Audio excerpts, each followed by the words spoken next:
All right, guys, welcome back. Today I have another interview with three great Heroclix players from Team Majestic. We have Patrick, Justin, and Kevin.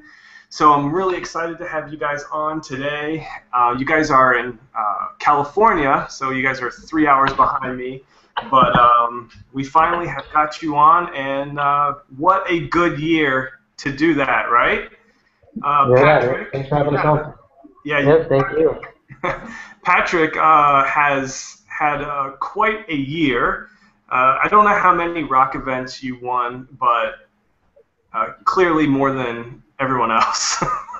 Yeah, it's only because I traveled, that's all. Well, yeah, but and then you also went to Gen Con, won world champion 2014, and then you decided to follow that up with Team Worlds as well. And we'll just add in.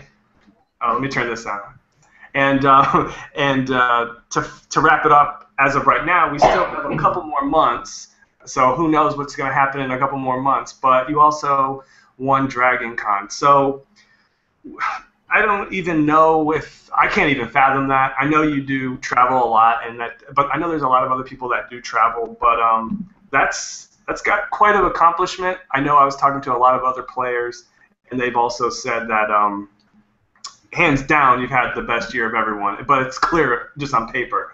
But anyways, I'm excited to have you guys on today. I didn't get to meet you guys last year, but I did see you guys around playing at Gen Con. But this year, I didn't get to talk too much, but we did say that I wanted to get a interview, and then later on, you just go and win teams. So, what do you guys want to talk about? I mean, I have some questions here, and we will cover that. But you know, it's been a wild year, and I know that I know that like the East Coast gets a lot of play. We're not going to go East Coast, West Coast here, but I know like a lot of. No, I'm just saying. Like, I know. Good marketing. Yeah. Yeah, but it's all fun though. But like for a while there, we had you know, all the players winning from there. Then what? Like last year, Jake won from Salt Lake, Golden Age, and then it started this shift. Like we see some new players start winning, and then this year, just a year. So let's see here. What do we want to talk about first? I don't even know, man. I don't even know. So let's talk about the future stuff that's coming up. Well, yeah. Okay, yeah. Well, you want to talk about the future stuff? Future events or future sets, or what do you want to suggest, Kevin? I say we start with events. I mean, I'm excited that the WizKids thing with 20 people actually sold out. Mm-hmm. Oh, like the Compared open? To last year, yeah. Mm-hmm. Compared to last year, without having that kind of numbers, other than at like Gen Con, that's insane. That means we have such a huge turnout of new players coming in. Mm-hmm. Absolutely. Yeah, it looks like it's catching fire. So, do you guys have a open in your area, or is it in Oregon? I'm sure you guys. It's actually San Diego. And it is San Diego? It's like right behind me, basically. It's like an hour from us. Yeah. Oh, awesome. So that's going to be easy. Is there going to be a chance for you to be able to make more than one open? Because I know how they spread them out. I don't know if that's possible. It's dependent on if we can sign up in time. Yeah, because the problem is, I think the Oregon one is already sold out. So I think I did hear that one. And I think a lot of these places will start selling out the closer it gets to the date. Yeah. And as of right now, it's just San Diego one that left planned. Yeah. Okay. So that's a lot of fun. Those look to be really good, and I think a good way to grow the game. And I think what the community has talked about recently and over the couple of years is we're looking at ways to grow the game. And I think WizKids has done a good job at that, and also with the rock events has also have helped bring the competitive scene. I think you mentioned that in the other interview you had with Married with Clicks. You talked a little bit about that you like that there's a lot more competitive events out there. And I actually think that part of the reason why, I don't know if it's true, but it's just the coincidences. It's too true that the WizKids Open was announced, basically after the Rock season is basically ending, and it's been a success. So WizKids rolling out their program means that there's more opportunities for players, and I think that the Rock helped, kind of get them started and kick-started the whole circuit, and hopefully WizKids will do more than just the 7. I think this is going to be the first time to see how it turns out. And I think it's going to be a resounding success, and then we can maybe, instead of 7, we'll see 14 and 21 and so forth, and then maybe, for all we know, there could be one every other week. Yeah, that would be really awesome. Yeah. Yeah, I will say that it was actually really fun to have all year round, not just have to wait till Gen Con.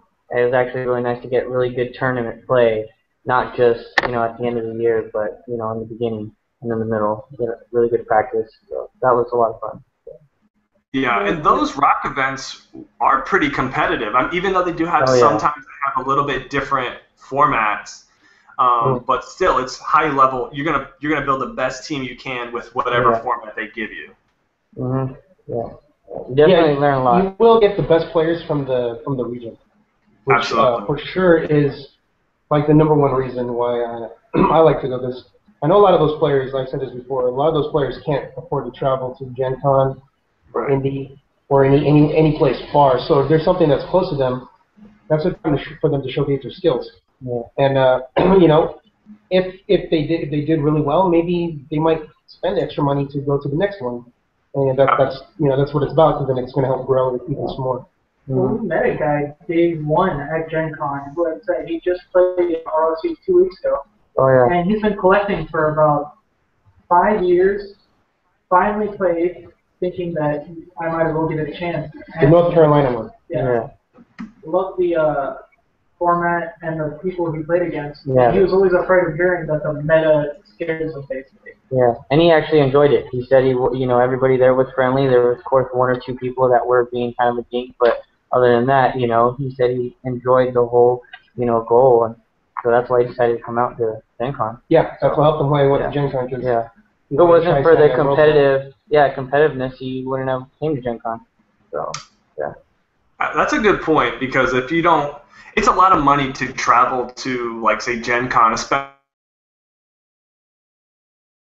if it's you want to feel the confidence that you might be able to do good at the tournament. Because if you think you're not going to do good at the tournament, you don't feel like you want to go for sure. Right. Yeah, especially. Yeah. Well, that brings it around again to where it's a little weird that the WizKids Open has such amazing pricing for a sealed event, because you could literally waste $300 traveling there, pull 2 of the worst boosters ever, and then just lose it all, versus having a constructed team that has like a 7 out of 10 matchup success rate.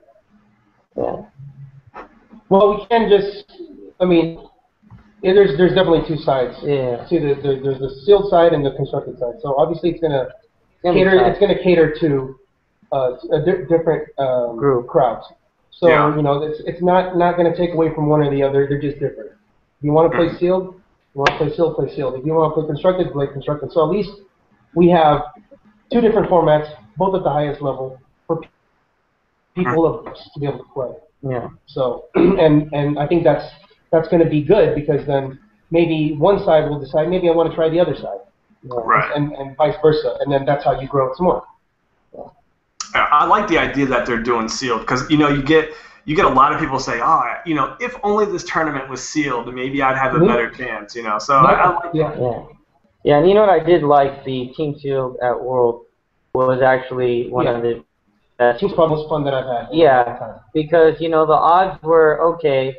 Yeah, you might pull something broken, but at least it's getting spread out to 3 of us. Yeah. So, you know, at least now the other 2 have to use their skills along with every other team. Like, yeah, I mean, our first pools were pretty bad, and but I mean, still, I mean, it was still had to play the game, so the odds were, you know, still pretty good. We almost made it in the first day. Yeah, we were 3-1. Yeah. Didn't make it in on points. Yeah. And then the next day we went 4-0. Oh. Yeah, we got better pools. Yeah. Well, we figured out, because that was the first time we've ever seen the stat. Yeah, oh, yeah. So once we figured out what was good and not to play Gore the God Butcher, and not to play Tyrant at 295. Did we skip a thing? Or what? No, we didn't skip a thing. We just didn't play Starhawk. Oh, Starhawk, yeah. Yeah, that was the problem. But you know, once we figured it out, then you know it became much more effective, much easier the next day. Yeah. Yeah, I would actually agree with that, but we had different results. Our first day 1 with teams, we went 3-1. I think we played 6, and we felt. Yeah, you guys didn't make it in. I remember that. Yeah, I remember. I heard him say Glass Cabinet made it in. Yeah, well, they called us, but they only tell it was messed up, but it was all good though. But day 2 though, we got bad pulls, and we just tried to, but it didn't happen. But you know, it's fun. That was actually the highlight of the weekend. Teams was a lot of fun. The sealed part definitely added a new ripple in the game, because like you can play your skill, but you also have to deal with like building 3 competitive teams within like it felt like no time at all. Like if the time flew by so fast. It felt crazy, but yeah.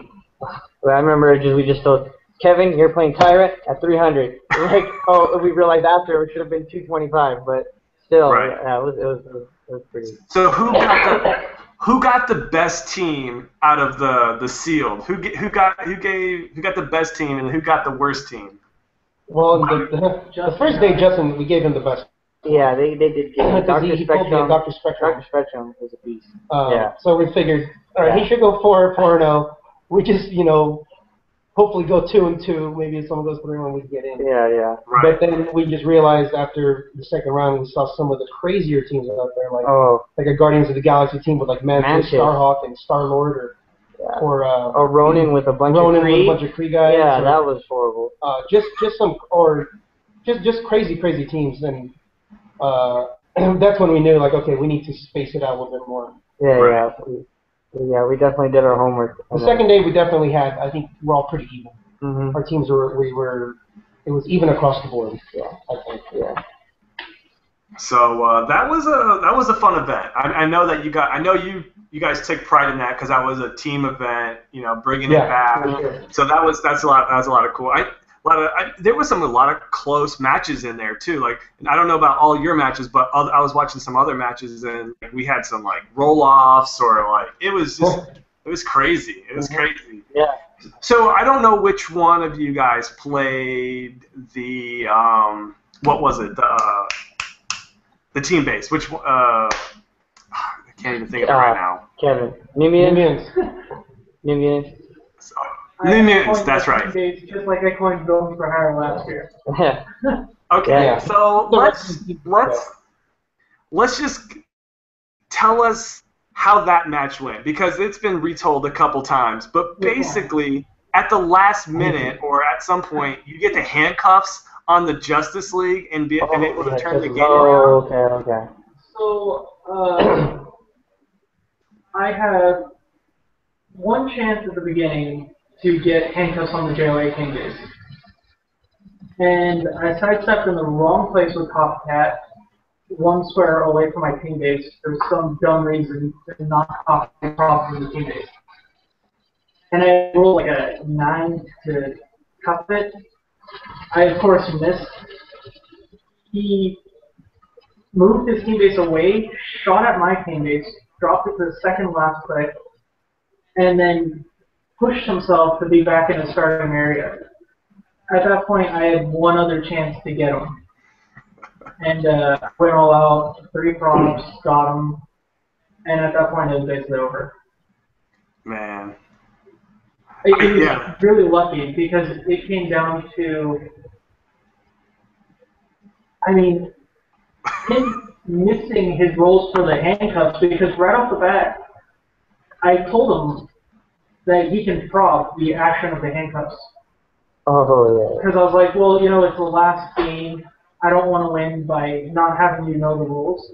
All right. So when I say you can't do anything other than a power action, no other actions can be taken, but prob isn't an action, so you're more than welcome to prob their own roll. Mm-hmm. Right off of that first turn, he gets a 5, 5, and then just misses it at that point on. Oh man! And then you're able to be able to pick away at the team base and then win the game. Oh, I stacked those handcuffs. I was afraid he'd break it. Okay. Man. Well, that's pretty cool, man. I mean, I know, like, from what it sounded like, you were about to go down, and then at the last, you know, you're able to get the handcuffs and be able to turn the tide of the match, and then you guys win the team worlds. Like, that's pretty awesome. I think it came down to my match because Justin had lost, and Pat's was going in his favor. Yeah. So everyone was looking at my match and knew that the team base had nearly been dead, and it came down to one roll basically to get those cuts. Mm-hmm. Yeah. What was the semifinal? Oh yeah. I'm sorry. Let's see that. All right, so let's switch it up a little bit. Let's do. I used to do these like pump it or dump it on some figures, but we're gonna do something a little different. I picked out five figures from the Guardians of the Galaxy, and you guys can each just give a little bit of insight. If you like the figure, you dislike the figure, and then we'll just go on, and then you guys can tell me maybe like your top 3 figures from that set. I know there's Flash coming around the corner, but we've only seen a couple figures from it, or literally 2 figures I think so far. But anyway, so let's get started. I think this might be fun. These are figures that I like, or I think that are really good. So Mantis from Guardians of the Galaxy. MVP on his Dragon Con team. Yeah. Right. It's funny. It's the most common question. That's what I used to win Dragon Con. Why Everybody Mantis? asks me why Mantis. Why Mantis? I don't have another Guardians of the Galaxy character in my list, but there's no other piece with prob that can also do other stuff. Yeah. So so I love Mantis. Yeah. So now let me get this straight. So you played Mantis not to do the mind control, but to get prob and she's got prob, mind control. If you base her, she has close combat expert, and also she gets support and regen on the back end. And she's more than like the other option was either Destiny or Mercy. Mercy's only 3 clicks. Yeah. Destiny does basically nothing other than prob. So Mantis can do other stuff. I think the fact that and also the +1 for mind controlling on the attack makes her kind of. Yeah. But the fact that she can, with the hammer, she has a running shot mind control. It's like a 12 attack. She can basically mind control anyone and give a bonus on their attack and hit the guy. That's really nasty. I think the main reason is because you look at the you're not using the Guardians of the Galaxy portion of her that you might think you're paying more points, which might be true, but for 56 points, you really can't find better pieces at that level that have prob that can do what she does. Plus, with combining it with the hammers, there you go. Like you made a really good move and attack character there. So. Yeah, I think you nailed it. I don't know if anyone else has anything else to add to it. Kevin, you have anything? I mean, she's really good. Yeah, it's really good. Yeah. Okay, we're all on board with that. We'll be seeing a lot of mantises if we haven't already. What about Yondu? Now, I really like this piece. We get Bill for lower points in this crazy piece. Now, I have a team idea that I talked a little bit about, but it is Guardians of the Galaxy. It has Mantis, Yondu, Rocket Raccoon, and Gamora with some entity love on there for 400 points. And there's just some crazy stuff. I don't know how good it will be, but it'll be fun to play. So what are your thoughts on Yondu? I'll let Kevin start on this one if he has something to add to it. No, Yondu's not my case. It's Justin. He doesn't really know Yondu. Yeah. Okay, Justin, you go. Well, Yondu, I mean, I'm not really sure. I haven't really looked at him too much. I do know that his power action, being able to hit anyone from basically without line of fire. I think that's really cool. He has precision strike, so you're at least going to do 1 damage. I think he's a good piece. I just haven't really found how to really break him yet. I mean, I do like the idea with Mantis, you mind control, and then, move him up, get him in position, power action, or, So, but other than that, I mean, I think he's a solid piece for 76 points. Precision strike, you really can't complain. And, he's a solid piece. And then having that pseudo be able to hit you anywhere, I think it's a good piece to do that on Guardian's team for sure. 76 points, entity 101. So I think it's a good piece. Yeah, Yondu's crazy. Yeah, I think he's good. Yeah. I used him in sealed at the team sealed. He was Mantis and Yondu, so that's helped me go 4-0. Oh wow! You pulled. So I can only imagine him in this record. Wow. Yeah. So yeah, I was able to play the Guardians team portion from our team seal. Yeah. Well, that explains a lot, because that's really good in sealed. I would say.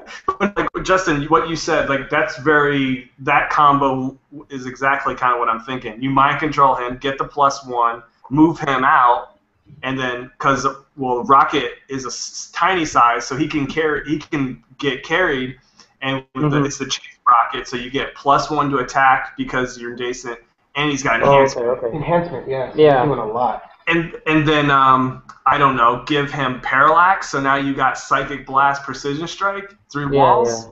I like it, but that's just my love on Yondu. Let's go to a different piece. This is not an offensive piece, but this is an old school piece. If you guys remember Lockjaw, but this one is the Lockjaw from the Fast Forces. He's not offensive, but he sure can do a lot of good stuff. Yeah, no, that's a good piece. I actually just pulled a booster last night that has the Fast Forces Lockjaw, but it's from the actual Guardians of the Galaxy booster. So I have the Fast Forces Lockjaw, but with no card. So it's, I don't know, it's kind of crazy. I don't know what I'm going to do with it, but yeah. Oh, that's pretty crazy. Yeah.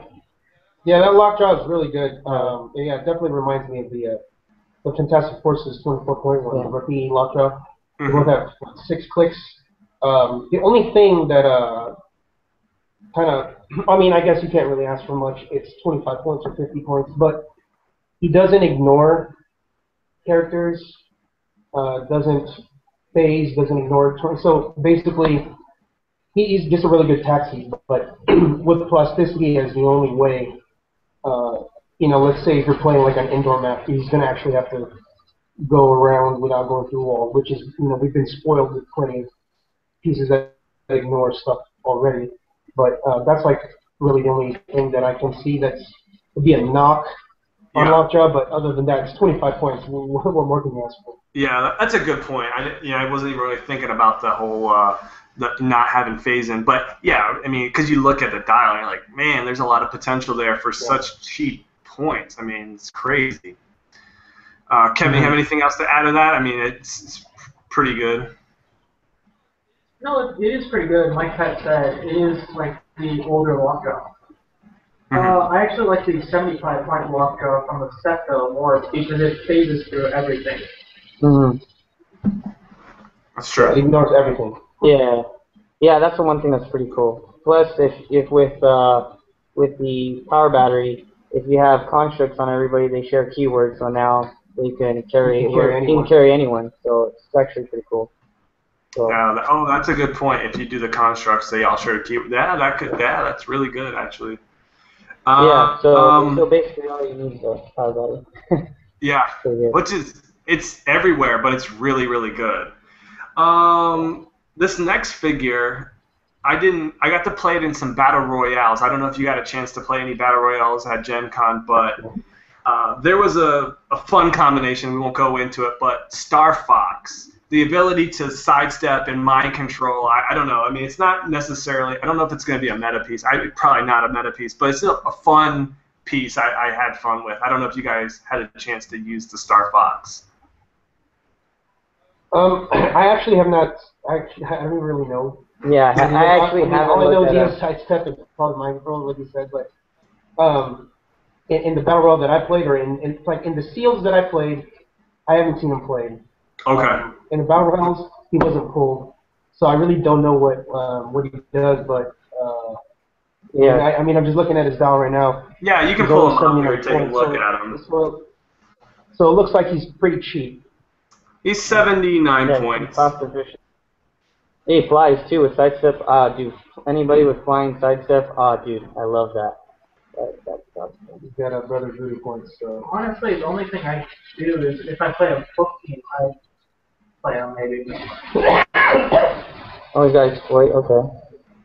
well, I have to look at him. Yeah, you're gonna have to feed us in on that, or what's the interaction you're talking about? Yeah, what was it we're missing? What you gotta tell us right here? Oh, me? Yeah. Well, no, I mean, it was just kind of fun though. Like what I did was, I like mind controlled him to. Well, no, I didn't. Whatever. I don't even remember what I did, but I mind controlled another opponent's character to charge and attack someone else. But it was cool because he has like I don't even really know how this works, but he has this when he does. He has mind control of 10, so he's got 10 range with mind control, which is pretty nice. When he does, yeah, before the attack, you may choose 1, 2, or 3 lower than the target's click number. Increase his and his target's attack value by the chosen amount. After the actions resolve, heal the character hit by Star Fox the chosen amount.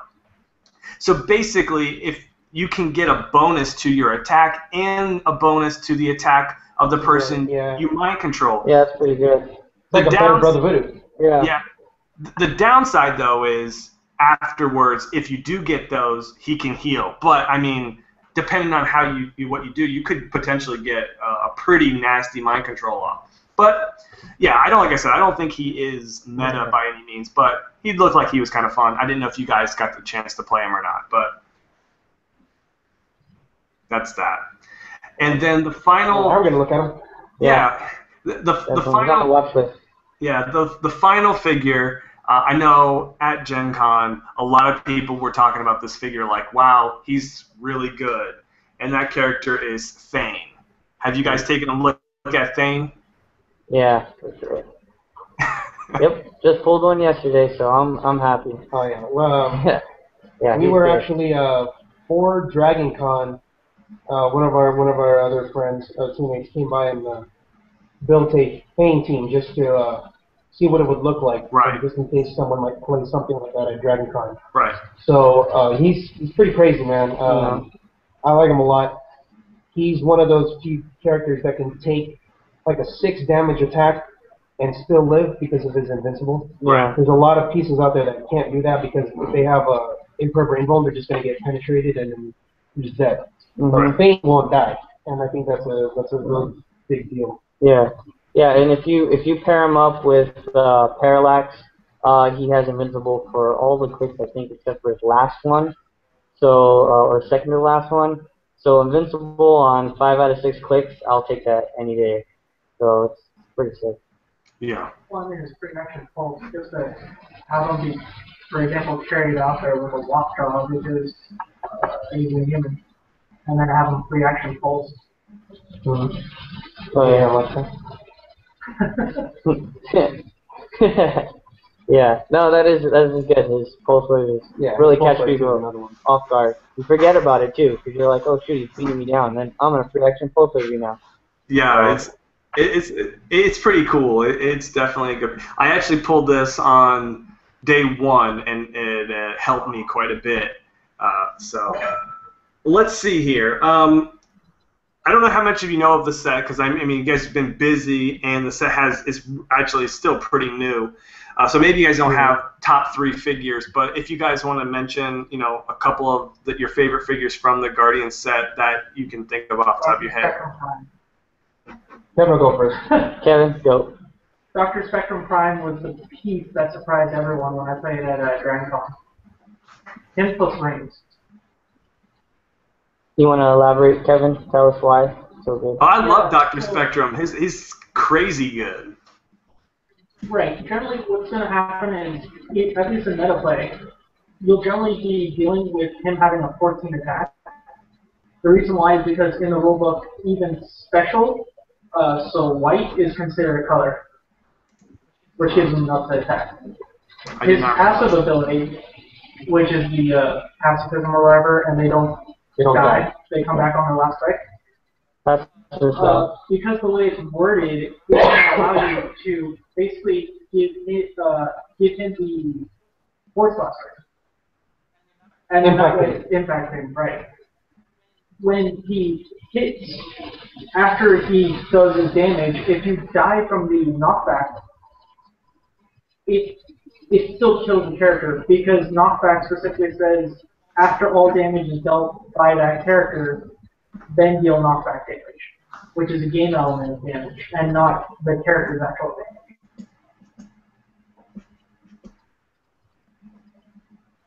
I was able to literally do 5 damage to everything because they be grouped together. Oh man. Yeah, that penetrate energy explosion is just huge. Oh man, that's brutal. I would be upset. Doctor Spectrum has one. For me, the ones that I like are Lockjaw. Okay. Mantis, Lockjaw. The Lockjaw 75-point Lockjaw. I like that because one of the things that I saw, I was playing in a War of Light where you had to play like a theme team or something, and the guy had Lockjaw carrying 2 alpha primitives, and he charged through a wall, and he hit me for 4 damage because the alpha primitives have empower. And it totally got me because I was like, "Whoa, how'd you do that?" He goes, "Oh, he ignores everything." Like, oh my goodness! I thought I was fine with the 3 walls in between me, and he just went right through it. Boom! And since he moves 12, his charge range is pretty far, and he has perplex himself, so he was doing like an 11 attack, 4 damage, and I was like, "Wow, I'm a little guy." So that's one. Mantis. Proxima Midnight is surprisingly good. Yeah. Eddie Martinez from he's from New York or New Jersey or Maryland, somewhere over there. Yeah. He played Proxima Midnight with Duke at DragonCon, and Proxima Midnight was the Bizarro killer. Yeah, pretty You just tag Bizarro with one of her tracers, and just watch him just go down slowly with damage. So. Captain Marvel Prime is another one. My God. Oh yeah, the 82-point Captain Marvel Prime. Oh yeah, that's good. Oh yeah, that one's good. Oh yeah, he's crazy. Yeah, he's good. Major Victory. Yeah, Major Victory, so good. 95 points. Yeah. I mean. And I like Maximus. See, I like pieces that bring extra stuff in the game. Okay. So Maximus being able to bring in 2 alpha primitives, that's kind of cool. So he's got Outwit, TK, Barrier, Perplex, and he could bring in those 2 guys. That's pretty good for 75 points. If you're ever playing a 400-point game or above, Shriek, you have to. Blind Owl, Shriek, and then just send her out there with the 10 range from a construct. Sniper Rifle. Yep. Yeah, she can give everybody Valkyrie. Oh yeah, jeez. Yeah, there's some potential for her to be nasty as well with that Battle Fury power. Yeah, for sure. Well, no, I mean, yeah, it sounds like a lot of the figures that you guys are thinking are. I didn't think about the Lockjaw thing, but that actually that piqued my interest a little bit there. I think that's pretty brutal. That's really brutal, actually. Yeah. Wow. Okay, so.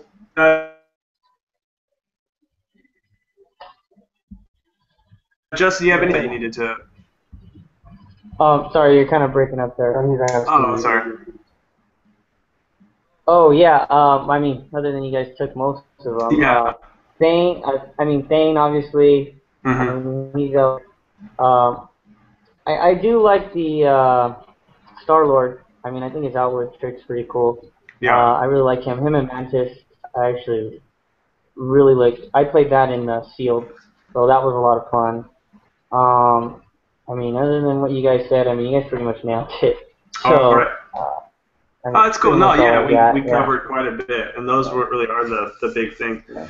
All right, so let's move on. Here's are you guys Marvel or DC guys? I'm a Marvel guy myself. Yeah, Marvel. That's why he's over there. Yeah. Okay. That's why he's separate from us. I got you. Yeah. I got you. I kind of lean. Even though I'm wearing a Green Lantern hat. It's true. That is true. I lean DC, but I definitely I do like Marvel. I mean, some of my favorite characters are Marvel characters, so I'm kind of torn. But if I have to pick, I would say DC. Yeah, I like both, but I just if you give me a Of choice, course, again, like I need to pick, I pick Marvel. This brings us into the topic of the figures that we get to make as well, though. Because Pat's gonna do Chameleon. right. Did you forget already? Okay, you guys want to talk about the figures you're gonna make? I mean, obviously you can't talk about everything about it, but you guys can probably say the name of the guy. Use it. Chameleon is one. Chameleon is one. Yeah. Yeah, that's the one that I'm gonna do. Mm-hmm. The team one. Yeah, we don't know yet. Yeah, we don't know what's gonna happen with the teams. However, I did think I just looked at this. Last year. Oh well, never mind. Daniel Joins ended up picking Shriek, right? Not Dexstar. Mm-hmm. Yeah. I believe. Yeah. Dang, okay, never mind. That beats my argument because I was gonna say Dexstar, Black Adam, Stargirl, are all DC for the last and Harley Quinn. I was gonna say like the last 3 years or 2 years, whatever, all DC trying to get some Marvel, but he picked Shriek, so I guess that's yeah, it's a Marvel figure. Well, let's say we're going to do 50-50. I've just been arguing with my point incredible on this possible. The singles world is packed, which is going to be Marvel. And we were hoping originally to have a team base for 3D3. Yeah. Well, yeah, our idea is Hydra team base. That's what we're shooting. Okay. And we're just like the little soldiers on there, but the game design said that it can only be one figure. Yeah, so we have to now fight for one figure. Well, you know that now that you say the Hydra team base, that does ring a bell with me. But that would be cool. But I can understand where they want to see a single figure. So, like, are you guys gonna have to like play a little tournament to see who gets to pick, or you arm wrestle? No, I mean, well, Kevin is he's the front man on that. He's like so since he won, he gets to do the design with like he's the person that they're gonna email back and forth. Oh, We just come up with it collectively. He's the one that sends it off. Okay, cool. Right, and I don't want to favoritize towards anything, so because Pat's doing Marvel, I think we'll do something deep. Hey, whoa. We just haven't figured it out. That's funny. You gotta remember the captain here. So that's true. That was the captain. He was the captain. So that's funny. Yeah. Well, what I'm sure, whatever it is you guys decide on, it'll be something that we all want to get. So, do you have any ideas? Yeah, hopefully. Yeah, do you have any ideas since like it's what now? I don't even know how many years in a row now, but it's common that the world champ puts himself on the base.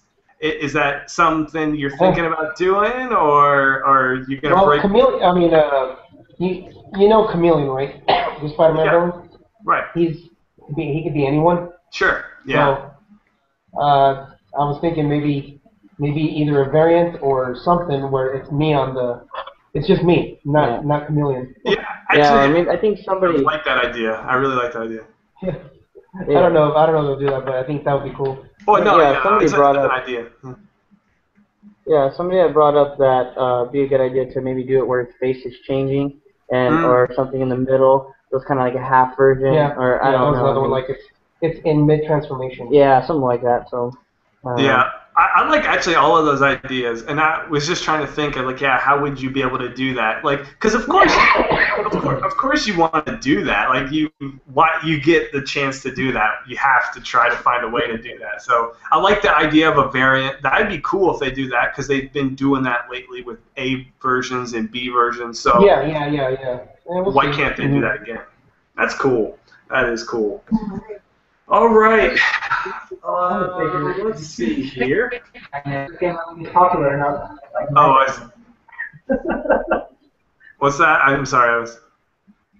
I said getting yourself on the figure would be a huge chick magnet if this game ever becomes as popular as Magic. Yeah. Oh yeah. Look at me on this little miniature figure, man. That's definitely. That's how you get the ladies, man. That's how you do it. Yeah. Okay, let's see. So we've got that. That's cool. So we have some Marvel and some DC fans here. I can respect that. Are you guys a fan of the entities? Do you want them to change? Do you want to see nothing changed, or do you have any ideas possibly to fix it so everyone's happy, or you don't want to be in charge? Because I'm tired. I mean, we played for a year straight, and it's hard figuring out what the meta is because there's so many different combinations you do with the entities plus resource. Yeah. So I say make entities a resource, or at least only have one entity on a force at a time. You know what I was thinking? I did bring up an idea. Well, what about just one game element can only be attached to figure, so you can't have multiple different game elements if it is an entity or a resource. So only one game element to be attached to one figure on your force. Yeah, that's what I was gonna. Yeah, that's remind like what I thought that they were gonna do this until I think someone had said that they weren't really gonna do anything, but I said if you're gonna have a resource on someone, you can't give them an entity. Double dipping. If you have an entity on someone, you can't give them a resource. Okay. So if someone's going to play a Parallax, you can't give them a belt. If you're going to play Book of Skull, none of the guys there can have an entity. I think the main problem, I think a lot of people pointed this out, is the stacking of entities plus a resource. Makes them way too strong. Yeah. Right. It gives them way too much stuff, and it's for the point. It makes it too overpowered. I think if they just categorized or they separated them one or the other, then I think it would be a little bit more balanced. Because I will say when I played my Triplicate Girl at DragonCon, Triplicate Girl had Ion, and so if you know what Triplicate Girl does, she comes in the game with 2 copies of herself, and those figures have those bystanders have her stats plus whatever powers that Triplicate Girl can use. So if I'm giving Ion on Triplicate Girl, and I'm going to say I'm going to pick Impervious and Outwit. Now, the 2 Pogs have Impervious Outwit. If I'm going to assign the book to Triplicate Girl, and you're on Perplex, guess what? All 3 of them have Perplex. All 3 of them are going to have Smoke. All 3 of them are going to have Barrier. They're all going to have Charge. If I give Scotty's Hammer, they're all going to have Exploit. That's way too strong, and that wouldn't happen if you didn't stack. Yeah. So double dipping. Yeah, I will. Actually, I think the prime example of the most abuse, and it's not a fault to you. It's the game design, and why not play it? But is Triplicate Girl with Ion? I mean, that right there is that was probably the top abuse with a resource and entities. So I totally agree with if they did separate those 2. My suggestion is similar to what you guys say, is because I know you guys probably have multiple entities and they are of value. If they said they are a resource, then that's gonna be a lot of unhappy people, because now you can only play one of those on your force, and it is kind of fun to possess multiple characters. But I think so. But stacking it with a resource does kind of go overboard with that. So I wouldn't mind if you say, like, you can have as many possessed figures as you want, but you can't have a resource. Or that works too. That works too. Or like you said, you can play a resource and you can play an entity or a possessed figure, but they can't have, like, you can't use a resource on a possessed figure. I get what you guys were saying. So I like that. So yeah. We'll see what happens if they change anything, but they might. Yeah. Okay, let's see here. I think a lot of these other questions are just to get to know a little bit more about you, Patrick. Just so I know a lot of the viewers here may not know a lot about you. And so you can kind of. I was going to start this off with this, but we kind of got going with all the good stuff. So, so now I heard. Now I don't know where you were actually a top player in another game. Now I didn't even hear about it. So is that true? Yeah. So tell us a little bit about you. Have you heard of the game Versus system? I've heard about it. It was It was a Marvel and TC. It was a Marvel DC TCG. Right. And it came out in 2003, I believe, or 2004, and that was when Heroclix was also within the first couple of years, because I played Heroclix since the beginning. But then they announced a $1 million circuit from Upper Deck announced a $1 million money circuit, which was based off of the Marvel DC TCG game, and I said, wow, I get to play the game, like a superhero game, and then maybe make some money. So I basically jumped ship from Heroclix to that for a while, for about 4 years until I'd say maybe 5 years until the game died. Right. But they were throwing an exorbitant amount of money. Like basically, you just show up to somewhere, and you didn't even have to be that good, and you can make money, because they would prize out really, really deep. But then the players weren't all there. You didn't have that many players there compared to how much they were giving out. So a lot of people were just making, the trip just to get the swag, right? Right. And I was actually part of Team Realmworks back when VS Realms was the main site for that game. And Typhon Tony was actually the guy. That's how I know him. That's how I met him. Okay. He basically recruited me onto the team, and then I was a sponsored player along with a few other people. And we traveled and played in the pro circuits and all that stuff. And the game died, and then Heroclix came back, and then I was like, oh, okay, cool. At least there's still a superhero game for me to play. So I just went back to Heroclix again, and I came back right when it just so happened that when the game absolutely died, they announced Hammer of Thor was coming back, it was being released.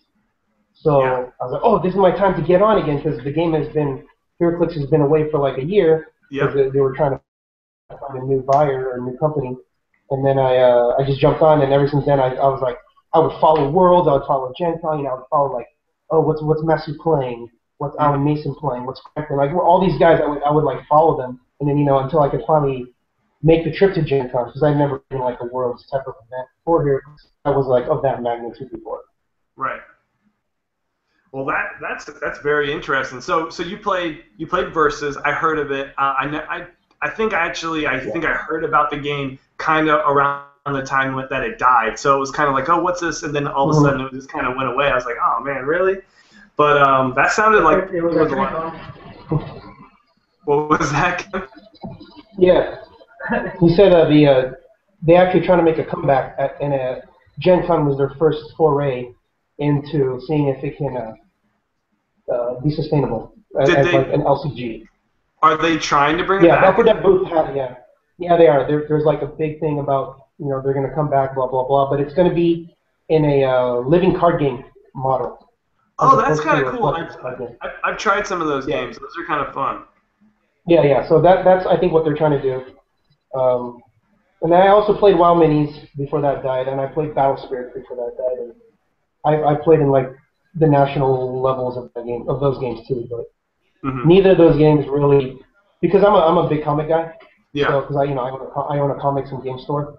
So those two, I was trying to fill the void when there was a year of no Heroclix and no Versus, so there was nothing comic-wise. So I was like, okay, WoW is such the big thing right now. So I went and played WoW Mini, WoW TCG, and then I played Battle Spirits, which was an anime game that came out for a little while, and they were throwing a bunch of money in that one too.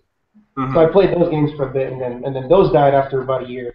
Yeah, I actually did play both of those WoW games, the minis and the card game. Okay. Yeah, those were fun actually. But yeah, before as soon as you get as soon as you get into the game, it just all of a sudden died. It's it's so disappointing. But fortunately, Heroclix. Yeah, for sure. because for me, WoW, I didn't really have a connection with it because I actually didn't really play the MMO very much, if ever, and then so I was just there was like no connection for me at all. But comic books, I'm connected in that instantly. Yeah, you mentioned this a little bit ago, just actually a few seconds. You do own a comic book store and a gaming store. Would you want? I mean, I'll let you plug your store right now. You can talk a little bit about it if you want to. Let me. This is the I guess you could say the infamous T-shirt that everyone's talking about. Yeah. But these aren't uniforms. This is actually just the shirt that I give out to people to help promote my store. Right. So people online will look at this as like a uniform or T-shirt, but really it's me trying to promote my store as a business owner. I also have an online store on eBay that we specialize in mostly Heroclix. Like we are in Southern California, we are probably the largest Heroclix dealer, I would say. We carry every modern set that's out. Even if they're out of print, we'll still try to get the boosters. We have a ton of singles online. We take a bunch of trade-ins, just basically everything Heroclix. But obviously I can't survive just on Heroclix, so we are comics, games, action figures, and our main thing obviously is Magic and Yu-Gi-Oh. The basic collectible card market. So we are in Costa Mesa, California, which is we are about a couple miles from the beach, Newport Beach, and we do run our own Majestics 1K, which is now integrated with the ROC. So when I do an event, it's also a super qualifier or a regional or something. So we get a little bit more exposure, and we do get quite a few players and people coming from out of town. People do look forward to coming to our events because we try to make it a convention type of event as opposed to just a tournament. I want to make it like a Gen Con experience where people have dealers, we have battle royals, we have raffles, we have side events, we have 3D maps, demo, like you can try to KO Sentinels from Master Mold for prizing. And just little things just to attract all kinds of players. And obviously the main attraction is the 300 Modern or whatever the main format is at the time. Right. So he's basically the troll and toad of the West Coast. What was that, Kevin? I said he's basically the troll and toad of the West Coast. Okay. And the Team Majestic thing is actually because of me. When I got one of those shirts, I was like, dude, I want to be on a team. Let's do this. And that's cool. it just picked up because it's great. The best picture I saw at Gen Con was a 3v3 versus 4 Points Gaming. Yeah, 4 Points Gaming and Majestics, where they had their shirts, and it was bowling shirts with 4 Points Gaming on the back. And Majestics has it on the front. That might have been my picture. I'm not sure, but I did take a picture that I think was similar to that. But yeah, that was really cool. Yeah. Well, I would say probably within the last couple years, that was you had the Gen Con and you had Nationals, and then there wasn't a Dragon Con, or there was, but it was just not kind of where it is at right now. And then after Dragon Con, it was, well, the next big event is Majestics. What's the new meta at Majestics? Because that really, I mean, am I right? I mean, that kind of was the next big event because you guys do it in the beginning of the year. You're right. We definitely tried to do something. The thing was, everything was in the East, right? Like Ohio, Atlanta, Quixathon is in Maryland, Gen Con's Indy. We had like nothing out here except for maybe WonderCon. Right. But since they were going through renovation, we wanted to do something on our own. So we started this up about 3 years ago, and we had about 50 players for the main event, but we had about 75 people come through the weekend. And then we've gotten to the point now where we get about 100 people coming through our events. So, and I think it's only going to grow, but it gave some people out here on the West Coast a chance to play in something without having to spend all this money to travel to the East. and win con stuff. And win convention stuff, because like a lot of people know, usually when I win stuff from other events, I usually just keep it for the pricing of my own event, so I could give it back to players that are going to That's cool. That's play. cool. Yeah, you gave out the full utility belt set. I gave out all the Con LE utility belts from last year as a prize. A lot of people were fighting for that. When that was a big one. Yeah, they were like, "Oh, I can't get my hands on these. If I come to a 1K, I get to win the whole set." Yeah. I have thanked my two friends here that were helping me gather those pieces, because they also top forward and top 8 last year at Worlds, so that's how they got the belt items. Yeah. Oh yeah, definitely. So do you play? Who plays in that event? Do you not? Do you? Oh no, I can't play. Everyone else can, except me, because I'm the one who runs the event. Right. I wish I could, because I would like to play against some of the players around here, but I have to oversee the entire event. I have my own judging staff. I have a scorekeeper. I have vendors come in, set up booths. I have a demo guy that's doing the 3D map with the master mode. I have runners, and even my parents will come in and vend snacks and food, so they can make some money from the event. But yeah, we try to make it, like I said, we try to make it a big convention type of event, and it's I always try to stress and reiterate that it's for all kinds of players. Yeah. We will have the competitive side, but then we'll have a fun side event, battle royals, some kind of comic team tournament, just all kind of fun stuff, just so people can enjoy, all aspects of Heroclix as opposed to just high level play. Well, it definitely sounds like the event to go to if you can make it in the California area, for sure. I mean, that sounds like a blast. Too bad I live all the way over here in Florida, or I've actually never been to California, so if I go to California, I have got to stop by. Yeah, well, our events, our super qualifier will be in November. I'm just locking down the venue for it.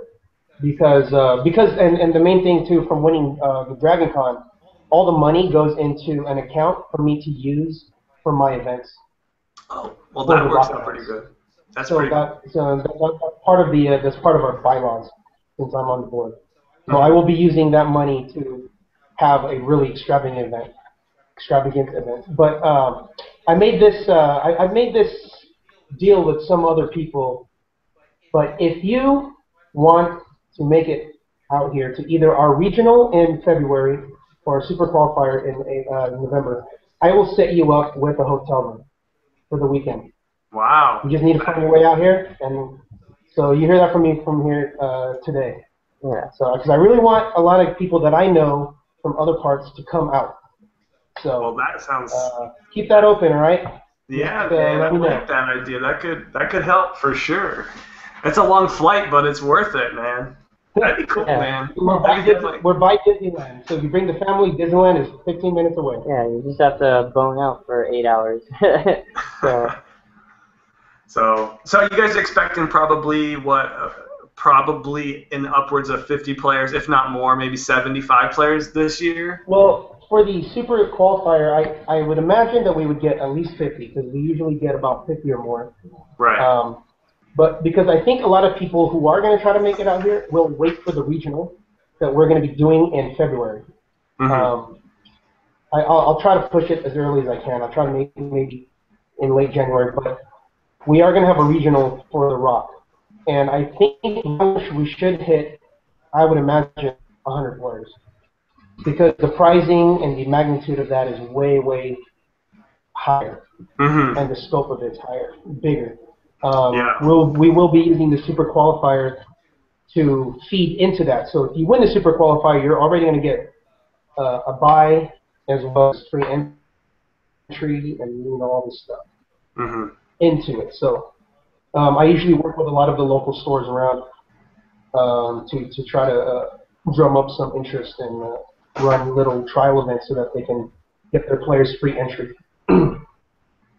Well, that sounds like definitely awesome event. I'm sure it's going to be really successful for you. It's funny because I have an online store, but it's based out of Florida, so it's kind of funny. And I'm definitely not at at your level, but you know, working at it. But it's a lot of work, and I'm sure what the inner working of that, and you do online, and you actually have a brick and mortar store, so you got a lot going on your plate there. So yeah, for sure. Congrats to that, and you know, keep going, and I know it's a lot of work. The online store is crazy. It's a lot of work. Yeah. I know. Well, I come because like I sit there and I'm like sometimes I'm just like, because I do have I have one helper, and sometimes I'm like I almost have to do everything because I feel like I'm so like I try to micromanage everything. I can't. It's tough for me. It's really tough for me. I know what you mean. That's why I do everything myself online store. Yeah, I do a lot of myself too. All right, let's see. I kept on thinking of something, and I just keep on forgetting it. So if I remember it, great. If not, I have just a couple more things, and then we can end it. An hour is pretty good. Let's see. Because this is actually kind of about your store. Maybe your friends can help with like a typical week for you. Like, what is it? Like, do you play how many tournaments do you play? Do you just play at your place, or do you play at other people's venues, or what's your typical week? Me, play test. Most of the time, it's me picking up product, making sure the store is okay, and going to the post office after having to pack, hours of stuff that I need, the night before that ended or whatever. So that's most of the day.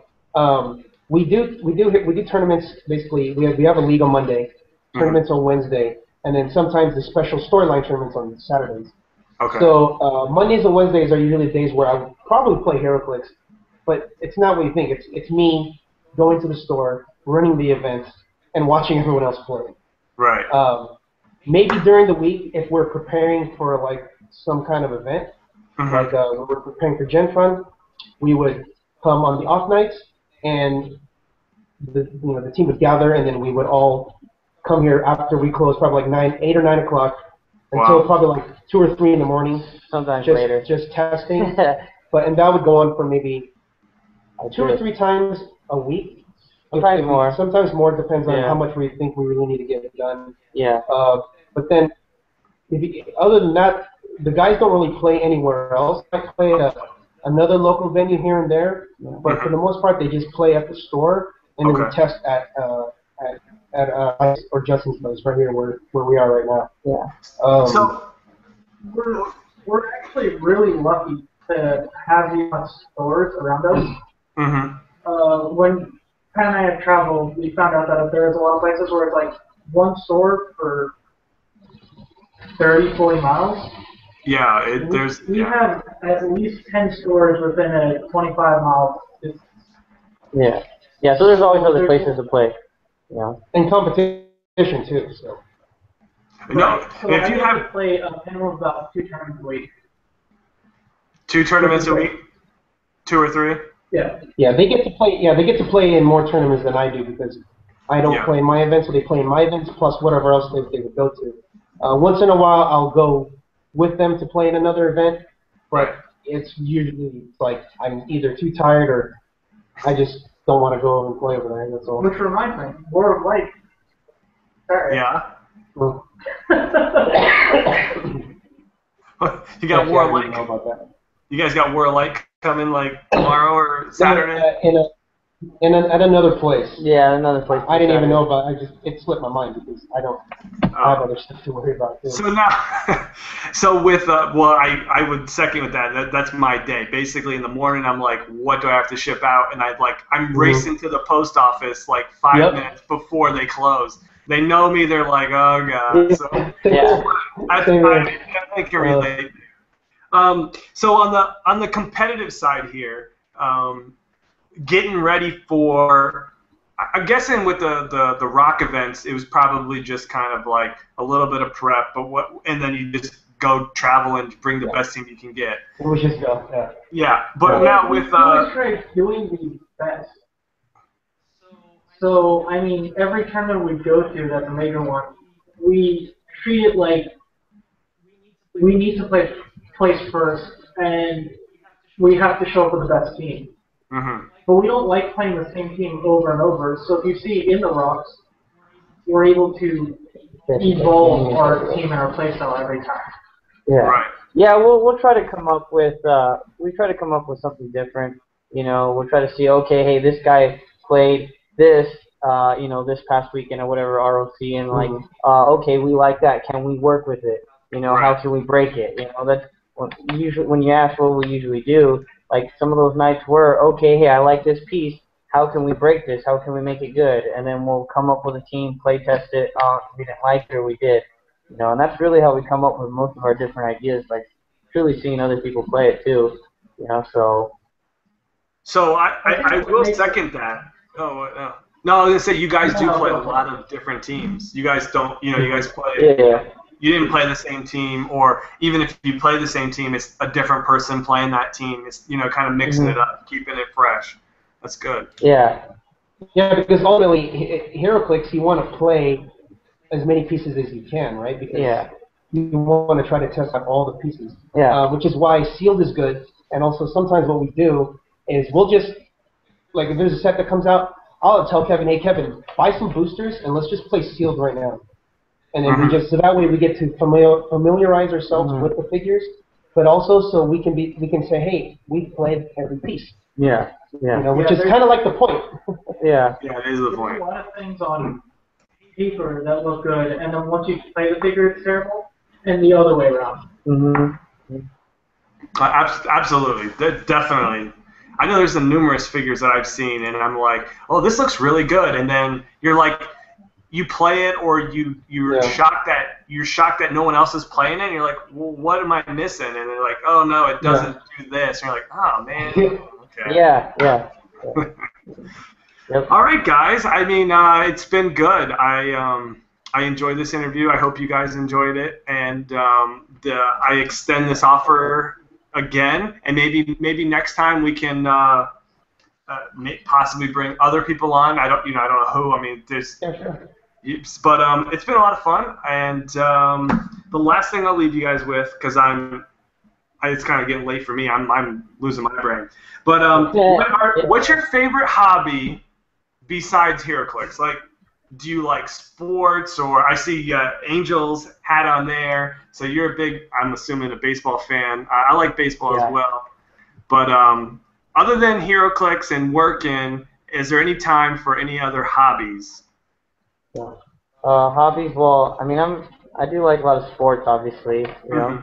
So I do go quite often to the Angel game. This past year I went to the Kings game. I was really hyped out, when they won. So other than that, I mean, Heroclix, I kind of stumbled upon it. That's kind of taking a lot of my time, but I still go try to catch some sports games or anything else. So that's pretty much me and my hobby. Sure. Kevin? Name a nerd hobby. And that's hobby. I have so many things that. This is true. Yeah, this is true. There's some weird things he knows that I've never heard of, that he'll speak on it like he's done it before. Yeah, exactly. I mean, if I have time, I like to learn something new, and that's basically become my hobby. From watching TV to doing a sport, learning a new computer program. Wow. Yeah. So you basically just always trying to learn something new, and so he's pretty much like the guy. If you need to ask a question about anything, you're like, Kevin knows. Exactly. Yes. Exactly. Like if there's some kind of weird game that's out there, he'll tell you what is that. He'll tell you what it is. He'll tell you what it is. Yeah, he's like our Pokedex. He will tell you, hey, this is how it works. This is what it is. It's like, oh, okay. He's like, and he'll be a subscription person too, and we won't even know it. So it's like, he knows about everything. For me, I like to say in my previous life, I was an aspiring basketball player. I was, for all intents and purposes, a jock, like in high school all the way up until college, until I couldn't make the my college team. And then I needed to do some competitive stuff, so I switched over to playing or training in mixed martial arts. Okay. And as well as boxing. Once I got too injured MMA, I just did boxing because you just stand up. And I've done that actually all the way up until, I would say the last year, I completely stopped because once The Rock started, I was like, I can't put any time into that anymore. So I was just doing The Rock. Because I'm a very competitive person, so I like competing in whatever it is. Doesn't matter what it is, I just like to compete. Yeah. I mean, if it's pick a number, you want to pick the right number. I got you. No,